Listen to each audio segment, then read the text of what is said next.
Meus queridos irmãos,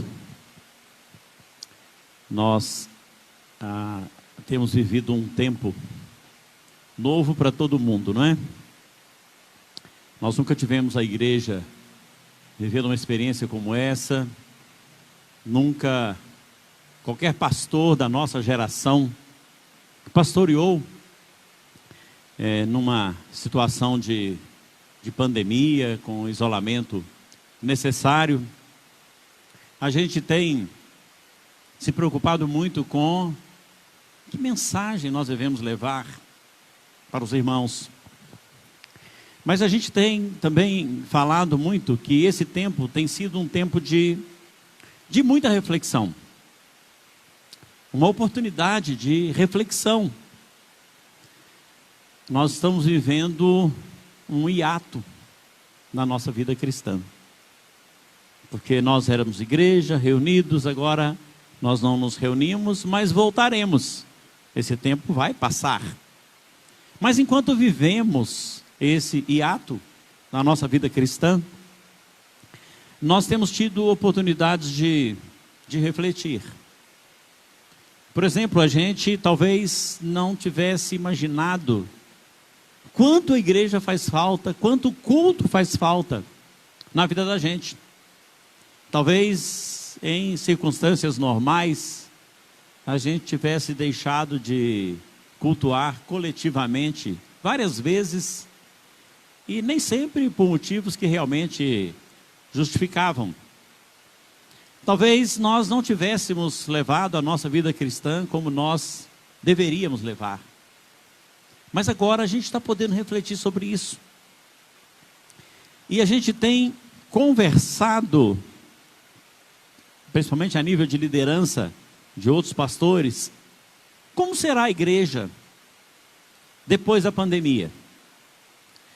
E a gente tem chegado à conclusão de que nós não seremos a mesma igreja. Nós vamos pensar muitas coisas de forma diferente. Mas eu queria convidar os irmãos nessa noite a gente refletir sobre essa situação, meditar sobre isso e pensar exatamente que tipo de igreja nós deveremos ser quando nós voltarmos a nos reunir. Na verdade, nós podemos rever nosso comportamento cristão, nossa vida cristã, e nós podemos, a partir da volta, quando nós voltarmos, nós podemos fazer um upgrade na nossa vida cristã. Então eu pensei num texto para a gente meditar nele nesta noite, e falando de recomeço, porque já existe uma possibilidade de uma flexibilização no próximo domingo. Pode ser que a gente tenha um culto com um grupo pequeno, mas já é uma volta aos poucos. Mas vamos nos preparando para voltar como igreja com todas as nossas forças. Mas vamos pensar em recomeço. Mas vamos pensar num recomeço diferente, melhor. Vamos trabalhar nesse tempo de hiato que a gente está vivendo, uma nova versão de nós mesmos. Vamos voltar, vamos recomeçar com uma versão melhorada de nós. Uma versão melhorada de servos comprometidos de verdade com o reino de Deus e de servos que façam a diferença. No mundo em que nós vivemos, no tempo em que nós vivemos, precisamos fazer diferença na vida das pessoas. Então, para falar de recomeçar, é tempo de recomeçar. Eu quero ler um trecho da parábola do filho pródigo, que teve uma volta fantástica. Lucas capítulo 15, começando com o versículo 14. Havendo ele dissipado tudo, quando o jovem saiu e gastou tudo que tinha, acabou com tudo, houve naquela terra uma grande fome, E ele começou a passar necessidades. Então foi encontrar-se um dos cidadãos daquele país, o qual o mandou para os seus campos para apacentar porcos. E desejava encher o estômago com as alfarrobas que os porcos comiam, e ninguém lhe dava nada. Caindo, porém, em si, disse: quantos empregados do meu pai têm abundância de pão, e eu aqui pereço de fome? Levantar-me-ei, e irei ter com meu pai, e dir-lhe-ei: pai, pequei contra o céu e diante de ti. Já não sou digno de ser chamado teu filho. Trata-me como um dos seus empregados. Levantou-se, pois, ele e foi para o seu pai. Estando ele ainda longe, seu pai o viu, encheu-se de compaixão e, correndo, lançou-se-lhe ao pescoço e o beijou. Disse-lhe o filho: pai, pequei contra o céu e diante de ti, já não sou digno de ser chamado teu filho. Mas o pai disse aos seus servos: trazei depressa a melhor roupa e vestilha, e ponde-lhe um anel no dedo e alparcas nos pés. Trazei também o bezerro cevado e matai-o, comamos e regozijemo-nos. Porque este meu filho estava morto e reviveu, tinha se perdido e foi achado. E começaram a regozijar-se. Ora, seu filho mais velho, estando no campo, quando voltava, ao aproximar-se da casa, ouviu a música e as danças. Bom, meus irmãos, como eu tenho dito, passando esse isolamento social que estamos vivendo, a vida vai voltar ao normal. E nesse hiato que nós estamos vivendo, nós estamos tendo a oportunidade de repensar a nossa vida cristã e repensar o nosso compromisso com Cristo. Todos nós vamos ter a oportunidade de recomeçar melhor, mais fortalecidos em nosso relacionamento com Deus. Aí eu quero falar da experiência da volta do filho pródigo para sua casa e aplicar a nossa volta às atividades normais como igreja do Senhor Jesus Cristo.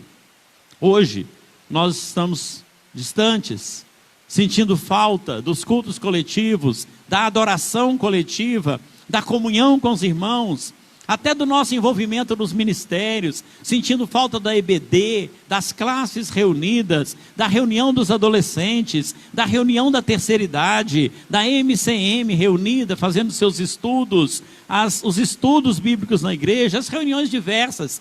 Estamos sentindo falta de tudo isso.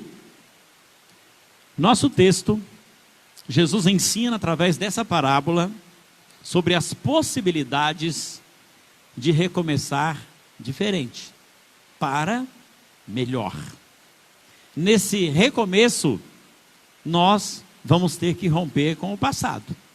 E a proposta, meus irmãos, é abrir uma nova página na nossa vida, para que a gente seja de fato a igreja relevante que Jesus espera que nós sejamos. Tivemos em outras experiências, não como essa, não é? Mas tentativas de recomeço, e muitas vezes a gente é vencido pelo cansaço. É por isso que a gente não pode se contentar em apenas tentar. Não vamos voltar depois desse isolamento tentando ser melhores servos. Não, vamos voltar conscientes de que nós podemos ser melhores servos. No texto bíblico, o filho pródigo encontrava-se numa situação tremendamente desfavorável. E a parábola ensina que é possível levantar a cabeça, tomar atitudes e recomeçar. A esperança de um novo recomeço. Só que nós temos que começar a decidir isso agora, para quando nós voltarmos com a força total. A parábola fala de reflexão, decisão e ação. Porque se a gente ficar simplesmente sentado, ouvindo a história linda do filho pródigo, permitindo que as emoções tomem conta de nós, não vai mudar nada na nossa vida. Precisamos observar com cuidado cada lição que a parábola nos traz e colocar em prática. porque assim nós realmente não só seremos abençoados, mas seremos canal para que outros sejam abençoados. Então, para que a gente tome essa decisão de trabalhar uma versão melhorada de nós precisamos começar avaliando a nossa situação espiritual hoje. Como uma pessoa pode viver uma vida cristã autêntica? Então, eu quero que você considere comigo a possibilidade deste recomeço de uma vida cristã intensa de comprometimento com o Senhor. Precisamos considerar alguns pontos aqui. Para o filho pródigo, tudo parecia muito difícil. Ele vivia inúmeras necessidades, além de ter perdido tudo, havia fome no seu tempo. Ele contava com minúsculas possibilidades, porque o tempo era desfavorável, era um tempo de fome. De repente tudo acabou e ele se encontra lá no meio de porcos, sem nenhuma chance. Versículo 15, então foi encontrar-se a um dos cidadãos, o qual mandou para os seus campos apacentar os porcos, e ele comia com esses porcos. Mas quando nós pensamos na nossa realidade, também vivemos uma limitação no nosso tempo muito grande. As condições do nosso tempo também são desfavoráveis. Sempre haverá dificuldades de recomeçar uma vida nova, com novos compromissos. Mas nós podemos aprender lições preciosíssimas com esse texto. Vamos então, dentro da parábola, pensar nisso. Em primeiro lugar, não viva a sua vida cristã na base de impulsos momentâneos. Presta atenção. Quantas decisões erradas a gente toma quando a gente decide baseado em impulsos, ou momentos que a emoção está tomando conta de nós. Nós não vamos fazer isso mais. Nós estamos tendo tempo para pensar em quantas decisões erradas a gente tomou, porque a gente agiu de forma impensada, por impulso de algum momento. A gente precisa aprender que as aparências enganam. Aquele jovem, num momento de muita emoção, impulsionado por aquela emoção, achou que a melhor coisa era sair de casa. Pegou o seu dinheiro e saiu da casa do seu pai. Como muita gente acha que quando vê o primeiro sinal de dificuldade, a melhor opção é mudar de igreja ou sair da igreja. Quantas pessoas tomam essa decisão por impulsos momentâneos? Outros acham que ficar em casa e não se envolver é a melhor decisão. Sim, existem problemas na igreja, e em qualquer igreja existem problemas. Mas eu garanto que abandonar o barco nunca será a melhor opção. A tempestade lá fora é perigosa e ela pode matar. Aquele rapaz seguiu seu coração. O coração pode enganar. Talvez pensando em emoções, em situações novas, ele saiu de casa. Por isso é preciso tomar cuidado com as alegrias momentâneas. O coração é enganoso, já diz Jeremias, capítulo 17, versículo 9. Uma situação que está ruim, ela pode piorar. O ditado diz que não existe bem que não possa melhorar, mas também não existe mal que não possa piorar. Aquele jovem, tomando uma decisão por um impulso momentâneo, a situação ficou ruim, porque ele perdeu o dinheiro, e ficou pior. E os amigos também foram embora.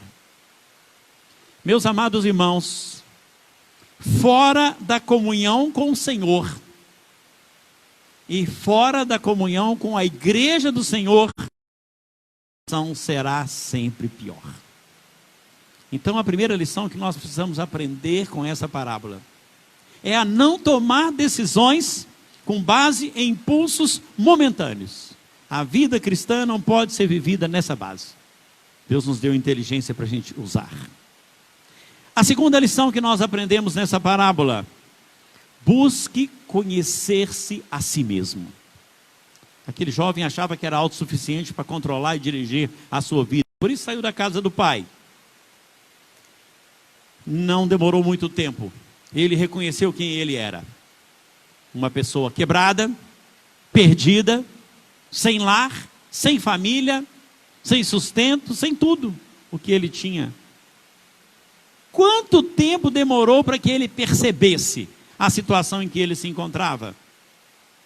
E aí eu ainda pergunto, quanto tempo você precisa para perceber a necessidade de um compromisso real com Jesus? De conhecer-se a si mesmo. A gente precisa nos conhecer para entender que nós não somos autossuficientes, nós precisamos e dependemos da graça de Deus. É a graça de Cristo que nos sustenta. Muitos hoje têm sentido falta da comunhão da igreja. Talvez alguns que não sentiam antes, mas agora estão sentindo. Agora que não tem. Quando a gente perde alguma coisa, que a gente começa a entender o valor daquilo, não é? Como nós precisamos disso. Nós estamos muito conscientes hoje do quanto nós precisamos da comunhão, do quanto nós precisamos dos nossos irmãos, do quanto nós precisamos estar juntos, do quanto nós precisamos cantar, louvar ao Senhor juntos, como um povo, como família. Nós precisamos conhecer essa necessidade nossa. Nós não fomos feitos para vivermos sozinhos, para viver isolados. Nós somos seres da comunhão. Deus nos fez pessoas assim, que precisam umas das outras, porque nós somos sociáveis.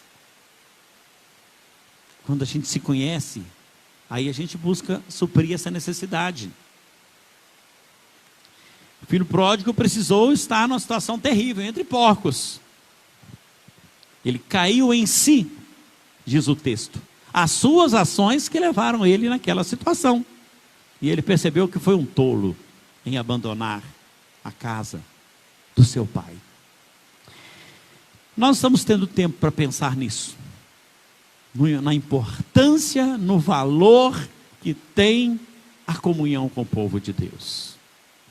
Terceira lição que nós podemos aprender com essa parábola.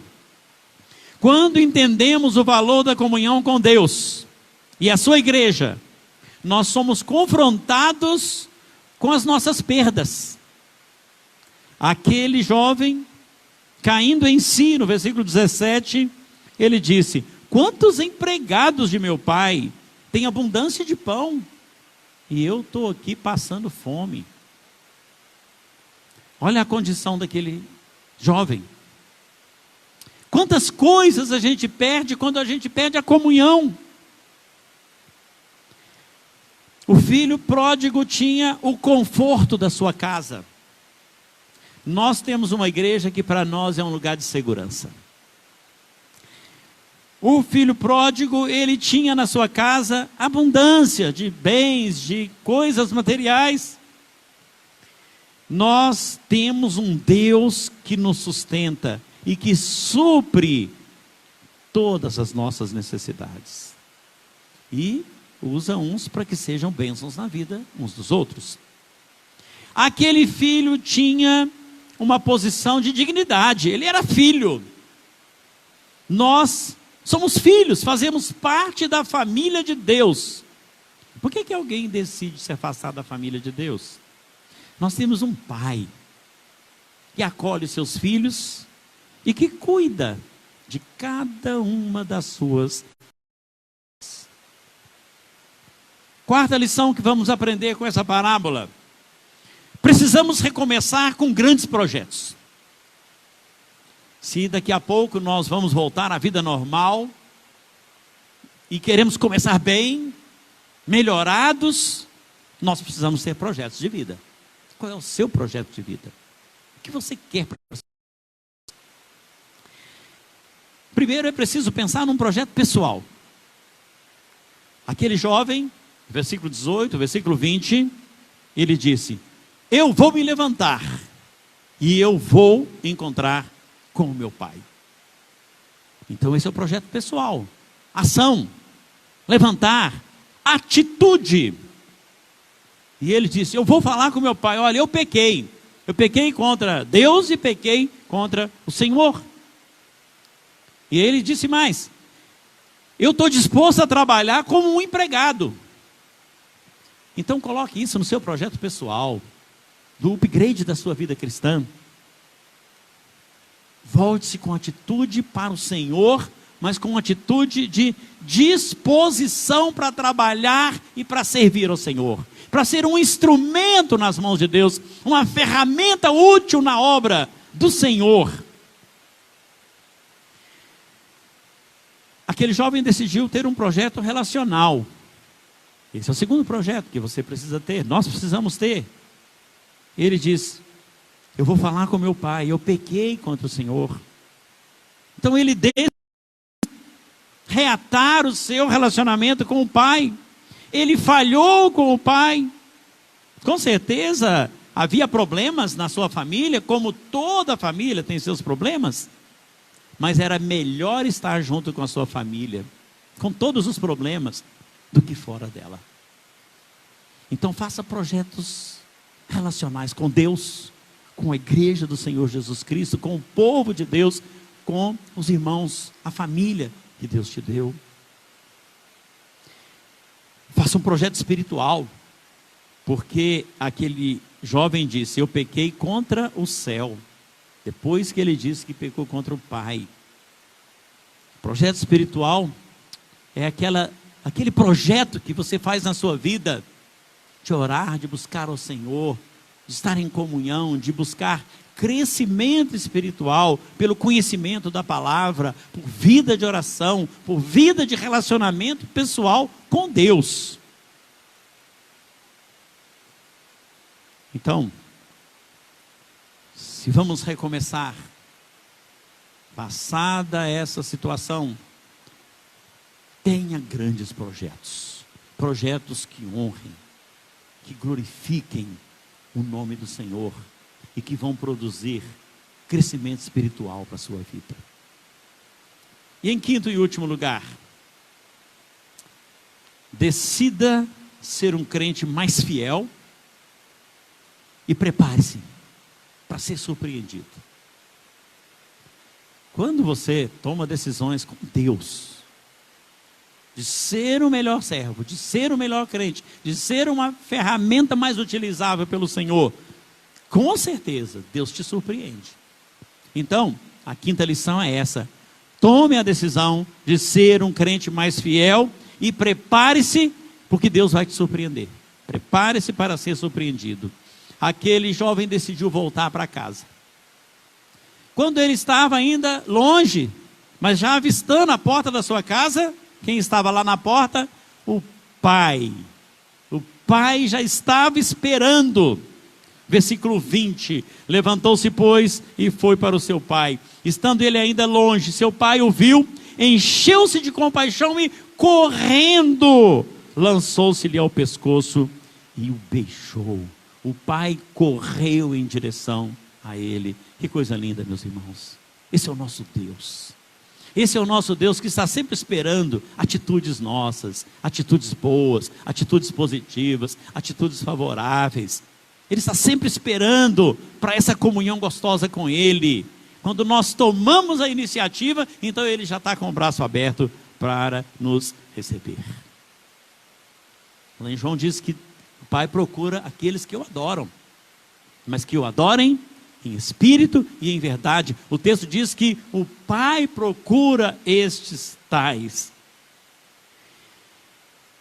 A primeira surpresa foi que o pai já estava esperando. E a segunda surpresa foi o perdão. Ele chegou para o pai meio com medo, não é? Pai, pequei, não mereço mais ser seu filho. Se o senhor me tratar como empregado, eu já estou satisfeito. Nada disso. Ele era filho. E ele recebeu o perdão do seu pai. O pai o perdoou. Quando ele começou a falar, o pai disse: traz depressa a melhor roupa, vesti-lhe, põe um anel nos seus dedos e alparcas nos seus pés. Meus irmãos, nós já fomos perdoados. Qualquer pecado que nós cometemos, nós podemos ter a certeza que Jesus já morreu por ele. E nós podemos confessá-lo, e ele tem o perdão pronto para nós. Se confessarmos nossos pecados, ele é fiel e justo para nos perdoar de todos os nossos pecados. O sangue de Jesus já nos proporcionou perdão para os pecados. E uma coisa interessante é que o pai não toca no passado. Meu filho, o que você fez com o dinheiro que eu te dei? O que te aconteceu lá? Não, ele não perguntou nada. Abraçou e beijou como se ele fosse um bom filho. Com rapidez ele ordenou aos servos que preparassem roupas limpas, novas e um banquete. O pai apaga o passado. A Bíblia diz que Deus não se lembra dos nossos pecados quando nós o confessamos. Só Ele pode fazer isso. Só Ele pode perdoar. Olha só, quanta surpresa. Ele foi abraçado porque o pai já o esperava. Ele foi perdoado além do que ele esperava. E ele foi agraciado, abençoado, muito mais. O presenteou com roupas novas, com um anel no dedo, dando a ele a garantia, o sinal de que ele era filho e pertencia à família, mais uma vez. Não há bênção maior, meus irmãos, do que fazer parte da família de Deus. E receber de Deus todas as bênçãos espirituais nos lugares celestiais em Cristo Jesus. Efésios 1:3. Nós já fomos abençoados, nós já fomos agraciados com todas as bênçãos espirituais nos lugares celestiais em Cristo Jesus. Para terminar, eu quero lembrar a experiência de duas mulheres que tiveram uma crise tremenda nas suas vidas. E elas tinham que superar, e elas tinham que recomeçar a vida delas. Ruth capítulo 2, versículo 2, nos ensina uma grande lição de recomeço depois de uma crise. Uma sogra e uma nora, ambas perderam os seus maridos. Um dia a Ruth diz para sua sogra Noemi: deixa que eu vá até as plantações para catar as espigas de milho que ficar caída, quando o pessoal colher, deixar cair, eu pego a sobra. E a Noemi disse: vai, minha filha. Que exemplo, que iniciativa. Começar a partir do nada. Mas aquelas duas mulheres não deixaram se abater pelo desânimo. Principalmente o desânimo da perda, da morte, do desconforto e da pobreza. Ao contrário, Ruth decidiu arregaçar as mangas e partir para a luta. O ânimo é o melhor ingrediente para recomeçar. Meus irmãos, essa crise vai passar, esse tempo vai passar, e nós vamos voltar como igreja do Senhor Jesus, a nos reunir, a cumprir a nossa missão no mundo. Mas nós temos que voltar mais comprometidos, melhorados, fortalecidos, para que sejamos instrumentos nas mãos de Deus. Para que a gente saia da nossa casa, amanhã, segunda-feira, quando nós saímos, sair com a cabeça erguida. Eu sou filho de Deus. Eu sou um instrumento nas mãos de Deus, e por onde eu estiver, eu sou bênção de Deus na vida das pessoas. Eu sou um instrumento para que as pessoas sejam abençoadas. Eu tenho uma missão nesse mundo. A minha missão é compartilhar o amor de Deus. E eu vou ser eficiente na minha missão. Porque na medida em que eu vou cumprindo a minha missão, Deus vai cuidando das minhas coisas. Eu me coloco à disposição do Senhor para servir o seu reino e promover a glória do Senhor. E Deus vai acrescentando todas as coisas, as outras coisas que eu preciso na minha vida. Nós só precisamos de atitude. A reflexão, nós estamos tendo o tempo. Agora a decisão e a ação. Que Deus nos abençoe, meus irmãos. que esse tempo, esse ato que estamos vivendo na nossa vida cristã, seja só um tempo de preparação, para que nós possamos voltar como igreja do Senhor Jesus, ao nosso trabalho, ao trabalho do reino de Deus, e possamos promover a glória do Senhor, e que nossas vidas sejam constantes, sejam abundantes, que sejamos abençoados, e que sejamos bênçãos na vida uns dos outros. Que o Senhor nos abençoe. Amém? Vamos orar. Senhor nosso Deus, nosso Pai, nós vamos recomeçar como igreja em breve. Vamos nos reunir. Nós cremos que o Senhor está cuidando, está providenciando tudo. Mas nós entendemos, ó Pai, que nós precisamos voltar como uma igreja mais comprometida, uma igreja mais relevante. Abençoa cada vida nesta hora, Senhor, que nos acompanha. E visita cada família da Tua igreja. Que esse seja um tempo de crescimento espiritual, de reflexão, de decisão, mas que partamos para a ação. Que Teu Santo Espírito nos dirija, nos conforte, nos console e nos ensine e nos use para a Tua glória, Senhor. Em nome de Jesus nós oramos. Amém, Senhor. Amém. Nós vamos cantar mais um cântico e depois nós vamos fazer a oração final. Nós queremos, enquanto os irmãos estão preparando, cumprimentar nossos irmãos, nossos amigos que nos acompanham nas transmissões. A gente tem uma oportunidade de alcançar irmãos e amigos que não estariam aqui ou não moram aqui em Janaúba, mas acompanham o culto conosco, porque essa transmissão leva mais longe a nossa voz, e nós desejamos que Deus abençoe a vida de vocês.